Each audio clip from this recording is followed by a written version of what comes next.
பாண்டா கரடிகள் சீனா பகுதியில் சிச்சுவான் என்ற பகுதிகளிலும் அதனை சுற்றியுள்ள மலைப்பகுதிகளிலும் அதிகமாக வாழ்ந்து வருகின்றன. காடுகளின் அழிவின் காரணமாக அவை தாழ்வான பகுதிகளிலும் உயரமான பகுதிகளிலும் அதிகமாக வசித்து வருகிறது. இவை சீனாவின் தேசிய சின்னமான டிராகன் இருப்பது போல பாண்டாவின் உருவமும் சீனாவில் சர்வதே விலங்காகவும் திகழ்கிறது. பாண்டாக்கள் அதனுடைய பண்புகளில் கரடியைப் போலவும் ரக்கூன்களைப் போலவும் இருப்பதால் பல காலமாக விவகாரத்தில் இருந்து அதன் பிறகு இதற்கு பாண்டா கரடி என்று பெயர் வைக்கப்பட்டது. பாண்டாக்கள் தொடர்பு கொள்ளும் பொழுது குரல் ஒலி, மரத்தை கீறுவது மற்றும் சிறுநீரை தெளிப்பது என இவற்றின் மூலம் தகவல்களை பரிமாறிக்கொள்ளும் என்றும் சொல்லப்படுகிறது. சுமார் 6 லட்சம் ஆண்டுகளுக்கு முன்னர் தோன்றிய ஒரு விலங்கு பாண்டா. சிவப்பு பாண்டாக்கள் அதிகபட்சமாக 13 ஆண்டுகளும் பாண்டாக்கள் சுமார் 26 ஆண்டுகளும் வாழும்.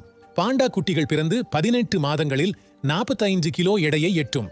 அதன் பின் தனியே வாழத் தயாராகிவிடும். பிறந்த பாண்டா குட்டிகளுக்கு கண் தெரியாது.